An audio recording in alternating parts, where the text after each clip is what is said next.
Okay, barbecue. Barbecue 3.0.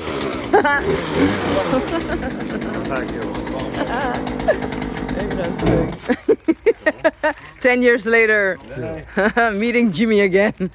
Kettingzaag. Rij jij met een kettingzaag rond? Ik moet hem vullen. Ik heb benzine toevallig.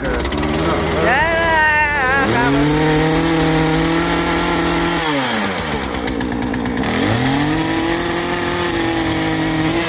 Yay!